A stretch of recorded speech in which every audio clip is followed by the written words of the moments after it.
Við í augnabliki iðnaðurinn komin hérna í Eyland Spirits, það framleiða Ólafsson gin og við ætlum að fá að vita allt hvað var til þess að við fórum að framleiða gin og hvað leyfa okkur að smakka og hann Arnar ætlar að hitta okkur og segja okkur allt málið.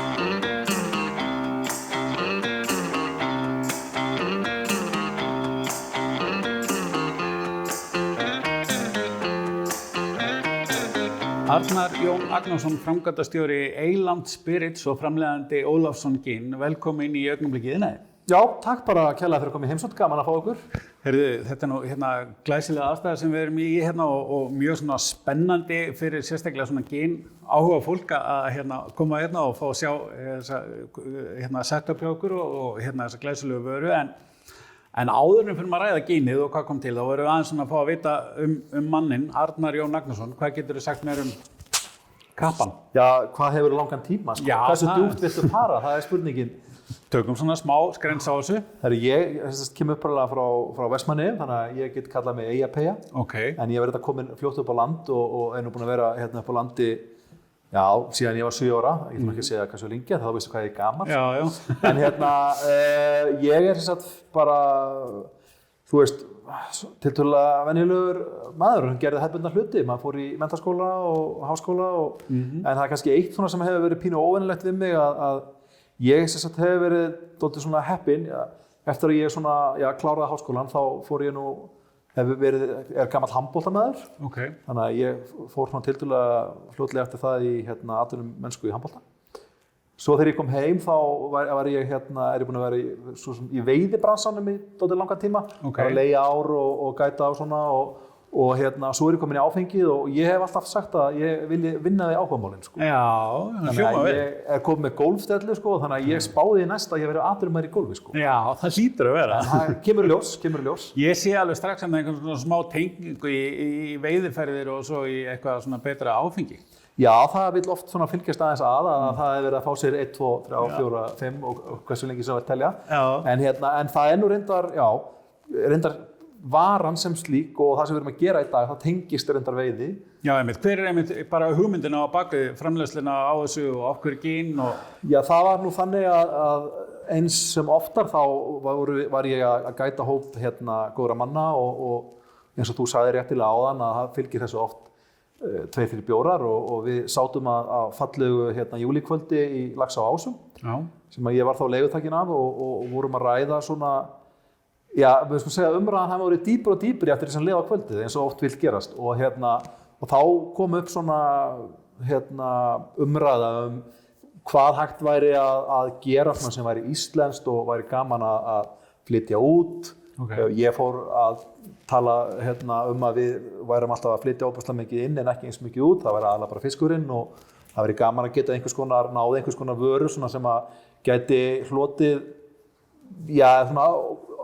við getum bara flutt út í dálítið góðu magni og þá fórum við að fara yfir hvað það getur verið, þú veist, súkkulaði, Nói Sirius það og svo eftir því sem við ræddum málun áfram þá fórum við að ræða áfengi og fyrst var nú reyndar talað whisky, en svo þróaðist þetta út í að gin væri kannski bara málið, það er búið að vera senstu 10 ár í heiminum, hálfgett ginæði og okkur langaði til að prófa að búa til íslensk gin og flytja það út og búa til einhverja vöru sem við teljum að geti keppt við stærri aðila á markaði í bragði og útliti og verði í raun og veru líka. Þannig að og þannig byrjaði boltinn að rúlla en þetta var 2015. Nákvæmlega, það er einmitt það sem ég langast að vita. Hvernig, frá því að hugmyndin kemur og útfæra í útlit og vöruþróun finna rétta bragðið, umbúðir, nafnið og fleira, bara ferlið, þetta hlýtur að taka svolítið tíma? Já, þetta er skemmtilegt að þú spyrja þessu að því að ef ég hef nú fengið að ráða öllu, þá hafði var hann sennilega orðið til 3 mánuðum seinna og eru sennilega löngu hætt. Þegar íslenska leiðin, við erum takandótið allt með trukki og þegar er verið að tala minniháttar hluti sem að mér fannst á þeim tímapunkti eins og hvað var hann á að heita, hvernig hún á að líta út. Og ég segi að við bara gerum eitthvað gin, ég verði bara gin, skilur, höllum þetta bara eitthvað Ísland gin eitthvað svona. En ég var sem betur fyrir stoppaður af og við erum óbúslega heppin að því að í svona teiminu sem standa baki Eland Spirits, við höfum verið frá upphafi mjög upptekin af því að vinna með fagmönnum í því sem við erum að leita eftir, hönnun, reyndar bragðþróuninni líka og núna útflutningi. Við reynum að finna fólk sem hefur gert þetta áður og er gott í sínu fagi og varandi útlitið á vörunni þá unnum við, varan hönnuð, Ólafsson flaskan og miðinn og konseptið á bakvið það hannað af Rooster Factory heita þau. Það erlend hönnunarstofa sem hefur hannað fullt af frægum áfengis tegundum og miðum og eru fræg fyrir að vera með svona teikningar og svona með díteilaða miða og sem okkur fannst passa óbúslega vel við svona konseptið á bakvið það sem við vorum að hugsa á þeim tíma. Já. Og svo þróast þetta náttúrulega bara í einhverja gjörólíka átt en það sem við vorum að ræða á þeim tíma. En við endum sem sagt á því að eftir mikla yfirlegu að ákveða að kalla vöruna Ólafsson og það var við vorum búin að, það var takk, það var happ, það var glatt, það var drinksdóttir og ég veit ekki hvað, alveg hræðilegar hugmyndir upp og niður. En svo settluðumst við niður á Ólafsson og Eggert Ólafsson af því að okkur fannst þú getur kallað vöruna hvað sem þú vilt en það sem þarf að vera baki vörumerkisins sem slíks það þarf að vera dálítið svona dýpt og Eggert Ólafsson kannski ekkert, hann ekki kunnur öllum sérstaklega það ekki yngri kynslóðin en eldri kynslóðin það eiga flestir eins og bókina sem fyrir aftan okkur ferðabók Eggerts Ólafssonar og Bjarna Pálssonar við skulum halda því til hagar að Bjarni Pálsson skrifa þetta með honum það eru margir Bjarna Pálsmenn þarna úti sem hafa verið að kvart yfir okkur hann ekki nefndur í sama í svona andrá en það sem sagt það maður náttúrufræðingur, ljóðskáld einn af björtustu vonum Íslands á þeim tíma deyr mjög ungur sviplega frá með brúð sinni þeir voru bara í leiðinu frá sinni eigin giftingu og druknuðu í Breiðafirði og það og þar leiðandi hann fellur rosalega ungur frá en eftir hann liggur margt og það meðal þessi ferðabók sem hann gerði með Bjarna Pálssyni og í ferðabókinni Íslandi lýst í raun og veru frá steini til steins náttúru landsins, fólkinu í landinu sem ótrúlega lesning og þeir sem hafa ekki lesið ferðabókina ég legg til að ég gluggi í hana því að þetta ótrúlega áhvert, þetta svona tiltölulega fljótlega eftir móðurharðindin og þeir eru með gaggrínir á hvernig Ísland á þeim tíma. Þú veist, af hverju ekki með kálgarða, þú veist, höfðungarnir á Sturlungu voru að rækta kál, en núna eru allir að borða söl. Og það var svona að þeim fannst Ísland hafa dregist aftur úr því sem þeir ættu að geta verið. En í bókinni lýsing á Íslandi, þeir lýsa mörgum á náttúruundrum landsins og úr bókinni drögum við fram í raun og veru miðan. Miðinn, hann í raun og veru bara, þú veist, það fjallað alla þessi atriði í bókinni. Sum þeirra eru með þessa myndskreytt, en það svona hugmyndina bak við miðan sjálf. En varandi bragðið á gínunu, við vorum mjög heppnir við ég gerði fyrstu pröfurnar á Ólafsson gíni heima hjá mér. Ég ekki sérfræðingur. Hvað, fer maður bara á Google eða? Já, í raun og veru, það var bara svona fyrstu pröfurnar, en sem betur fyrir svona tiltölulega fljótlega þá var okkur bent á mann sem kallaður The Legend, hann breskur, búinn að hanna mörg af bestu gínum bara í heiminum. Við fórum út til hans og hittum hann nokkrum sinnum og sendum honum náttúrulega allar þær íslensku jurtir sem komust yfir og svona með honum þá þróum við þetta bragð og þetta ótrúlega svona klent að segja þetta en við vildum að bragðið af Ólafsson væri svona eins og einhvers konar, hvað maður að segja, ferskur vorvindur.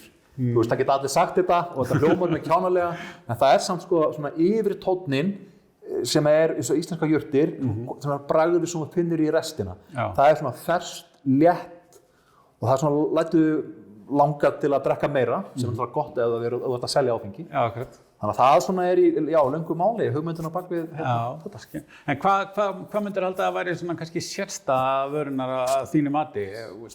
Hráefnin eða? Já, og íslenska vatnið náttúrulega alltaf sérstæða í öllu sem gert hérna á Íslandi og drykkjartengt. Íslenska vatnið ótrúlegt. Í flestri framleiðslu í heiminum þá verið að vinna með nútralisera vatn. Vatn sem gert nútral. Akkurat. Hér á Íslandi vinnum við með lifandi vatn. Og vatn sem í raun og veru hefur engin manns hendi hefur í raun og veru komið nálægt, þannig og það gerir bara alla vöru frá Íslandi sem nota vatn alveg sérstaka.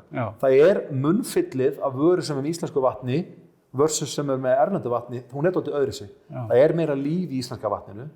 Svona, og það er virkilega, og svo náttúrulega íslenskar jurtir, en hvað gerir genið okkar sérstakt? Það kannski, við vorum alltaf óbúslega hugfangin á því að reyna að búa til gott vörumerki, gott bragð sem væri á samkeppnishæfu verði. Og svona við teljum að við höfum náð að komast eins langt í og við getum, en auðvitað náttúrulega að aðrir vera að dæma það, en það er það sem við teljum að við höfum náð að fylla í þessi 3 box nokkuð vel. Viðtökurnar væntanlega dæma svolítið það. Já, við erum náttúrulega bara mjög hrærð, eins og ég segi gjarnan þegar spurt hvernig gengur, að maður getur ekki annað en verið hálf hrærður, af því að það hefur gengið náttúrulega bara algjörlega vonum framar og þrátt fyrir að við höfum byrjað með vöruna bara á sama tíma og það var lokað öllu út af COVID, þá hefur salan verið langt umfram vonum. En ef við förum aðeins tilbaka, hvernig eins og umhverfi fyrir nýsköpun hér á landi og hvernig gengið að koma svo á markað og einhver áskorunir í svona ferli? Já, það eru gríðarlega margar áskorunir og fyrsta áskorun náttúrulega þegar þú ert að vinna með áfengi. Þú getur ekki farið og komið nýja áfengi á markað og bara ég ætla að kaupa heilsuðblaðsu í einhverju blaði. Það er bara bannað að auglýsa áfengi. Það nánast bannað að tala um áfengi í Íslandi. Þannig að ef þú ætlar að koma með einhverja vöru á markað sem þú mátt ekki auglýsa, mátt varla að tala um og fólk finnst yfir höfuð, það dálítið svona tabúismi á Íslandi yfir áfengi. Þannig að það var gríðarlega krefjandi. Þannig að við þurftum að fara leiðir, svona krókaleiðir til að kynna fólki vöruna. Og svo náttúrulega svo staðreynd að við búum við einokun á sölu áfengis, gerir það verkum að þetta svona aðeins flóknara. Við fórum inn í ÁTVR og sem betur fyrir gekk okkur mjög vel þar og við erum í öllum áfengisverslunum í dag, en það tók gríðarlega vinnu og langan tíma en hafðist á endanum. En við höfum til dæmis sala í Fríhöfninni sem oftast svona sterkasti pollinn hjá íslenskum áfengisframleiðendum hefur bara ekki verið neitt hjá okkur af því að Fríhöfnin hefur hún hefur verið til staðar vissulega en ekki með það sem við gerum ráð fyrir. Og svo náttúrulega barar og veitingastæðir. Við höfum verið með þá reglu frá upphafi að vera ekki að ýta á veitingamenn og bari á meðan það COVID og það eru takmarkanir. Þannig að við höfum ekki verið að sækja mjög hart inn á þann markað. Að ég held svona sem verti það senasta sem þú nennir að hlusta á eitthvað söluræða um einhverja nýja vöru þegar þú kannski bara eftir að lifa af. Þannig að við erum núna hægt og bítandi að sigla inn á íslenska markaðinn, svona þennan veitingamarkað og bari, en við erum á fullt af börum og kunnum það góða þakkir og það hefur verið að hella okkur á nokkrum börum sem hefur bara ekkert gerst fyrir Ísland áfengi, svo ég veit til nema kannski Reykjavík á sínu tíma. Ólafsson genið tekið þátt í alþjóðlegum keppnum, hvernig?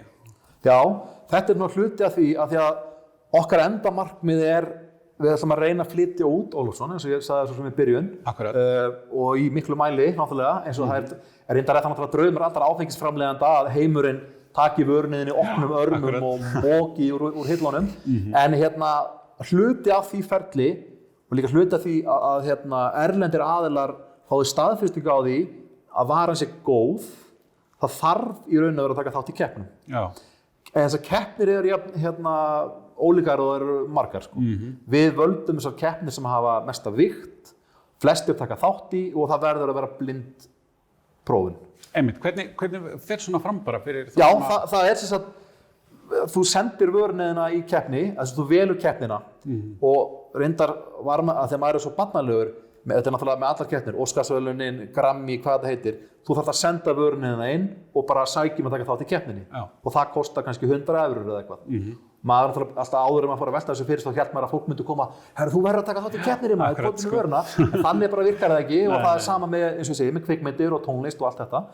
En við sem sagt völdum 5 keppnir á fyrsta árun til að taka þátt í, sendum flösku út, svo í flestum tilfellum eru svona 4 til 5 dómarar sem blindprufa óhemju magn af gini. Og svo út frá þessari blindsmökkun er bara tekin saman skori og þú getur unnið, í sömum keppnum getur unnið platinum, gull, silfur, brons og ef það vinnur ekki neitt þá talar enginn þá bara þú tókst þetta í keppninu en þú verður ekki neinu lista. Og við vorum svo heppnir að við höfum unnið allavega 5 gullverðlaun.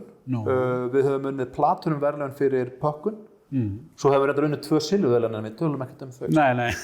En þetta er svona hluti af kynningarferlinu. Já. Við erum svona að klórast aðeins áfram af því að við þurfum að láta fólk vita við sem til staðar og ef við fáum platinumverðlaun fyrir flottasta miðan sem við fórum virkilega virtri keppni þá vekur það áhuga dreifingaraðila. Þeir varan frá Íslandi, ok, áhugaverð, ok, hún að fá rosalega góða viðtökur, ok, hún kom með 3 gullverðlaun. Þetta er svona leið sem við erum að fara til þess að reyna að öðlast bara meiri athygli. Já. Þetta er svona eins og að vera handboltamenn var að taka þátt í alþjóðlegum mótum og einhverja aðrir kannski að sjá það og... Já, þetta er bara nákvæmlega sama, það er bara auglýsa þig, bara spíguspertur á sviðinu og vonandi lengt takk eftir. En hvernig er einhver svona gátlýsti sem þeir fara eftir þegar þeir eru að smakka þetta?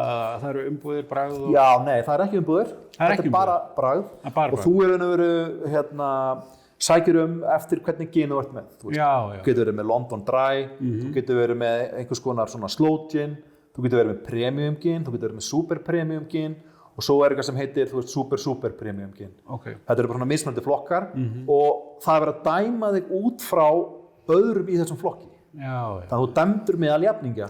Þetta er ekkert endilega sítur sem þarf að vera 7 af 10. Þetta er svona öðru sem er rauðvín einhvern veginn, það sem er, þetta er svona bara, ok, hérna eru 20 gin og hversu gott, þetta er svona huglegt mat, en það ég myndi ekki segja að vera sérstakur tékklisti. Nei. En tengt kannski þessu er það þegar við hönnum bragðaginnu, þá ég mikill áhugamaður rauðvín líka og áfengi og ég var mjög upptekinn því allan tíman að við værum með dálítið svona milt og bjart og gin sem væri í jafnvægi. Þannig að það er ekki eitt bragð sem svona dominerar. Nei. Það eru mjög margir að gera það og gera það mjög vel, en okkar var átt að vera svona auðvelt að drekka þetta og þegar þú smakkar þá það er hann jafnvægi í því, það er ekkert sem stingur út og það er kannski það sem hefur verið að gera verkum með að vera að fá gullverðlaun. En svo er líka, hinn áttin getur verið, ef þú ert með eitt bragð sem stingur út og er rosalega gott, þá kannski er auðveldara fyrir það að fá einhver ennþá betri verðlaun. En þú náttúrulega bara að velja einhverja leið sem þú ferð og standa við hana. En hvað er framundan? Er Pálsson drykkurinn á leiðinni? Já, það er... Já, við erum að vinna í algengustu nöfnum á Íslandi og ætlum hægt og rólega að klára listan. Nei, framundan er mjög spennandi. Núna í maí kannski byrjun júní er að koma Ólafsson kokteil í dós sem verður Ólafsson gin með íslensku kolsýru vatni og náttúrulegum bragðefnum sem að blandast vel og passa vel með Ólafsson. Okkur langar að koma inn á markað í þessum ready to drink eða seltzer að hvað kalla það. Þetta er svona hentut fyrir sumarbústaðinn. Svo er að koma vodki núna í haust. Svo erum við með 3 áraðar vörur í þróun. Þannig að við erum Eiland Spirits. Ólafsson gin er eina vörunum okkar. Akkurat. Þetta er svona munurinn að vera, þetta heitir Branded House versus House of Brands. House of Brands er með mörg vörumerki en Branded House er með eitt vörumerki og margar tegundir undir því vörumerki. Við erum raun og ekki það, þannig að við erum að fara að koma með skemmtilega nýjungar en hvenær það gerist, ég meina, maður rætt að flýta sér óbúslega mikið, en þegar við reynum að hafa allt fullkomið, þá tekur það bara óbúslega langan tíma. Allt of langan tíma fyrir mig, en ég er náttúrulega Íslendingur og mjög fólkmaður. Heyrðu þið nokkuð eftir að gera að skella okkur á barinn og aðeins svona kíkja og smakka vöruna? Já, ég var með smá planað fyrir ykkur. Ég ætla að gefa ykkur gin og tonic, svona minn uppbóðs gin og tonic. Sem er náttúrulega besti gin og tonicin. En ég er svo heppinn að ég lærði að gera gin og tonic að Brita drottningamóðurinnar. Og hann sagði, náttúrulega, hann gaf okkur völ, hann sagði bara það er ein leið til að gera gin og tonic og þetta er leiðin. Það fylgdi því reyndar, þú ert að drekka hann mjög hratt en við sjáum hvernig það gerist með það. Svo kemur hún Tóta og gerir fyrir okkur, hún er svona, það sem ég hef ekki fengið íslenska þýðingu á þessu en brand ambassador, sendiherra vörutegundarinnar á Íslandi. Hún þarf að setja í 2 svona séríslenska Ólafsson, eitt er við skyri sem er alveg geggjaður kokteil og þetta er ekki fyrsta sem maður hugsa þegar maður heyrir skyr og áfengi, vákandi gott, en þess er alveg geggjaður. En ég ætla að gefa ykkur eitt gin og tonic. Spennandi, glæsilegt, takk fyrir. Já, bara takk hérlega fyrir. Ég var að monta með einhverju frábæru uppskrift sem ég kunni. Það er sem sagt Briti drottningamóðurinnar sem kendi okkur hennan gin og tonic. Hann var með mjög sterkar skoðanir á því hvernig það gera hann og það var bara ein leið til að gera gin og tonic. Það er þessi hérna. 2 glös, svo vil ég fá klaka beint úr fristunum í glösin. Það þarf að vera svona stikki eins og hann kallar það. Það er hérna.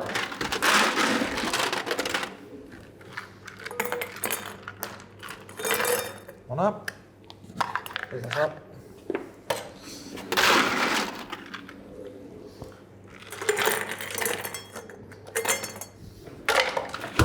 Þegar klakinn kominn, þá setjum við ginið.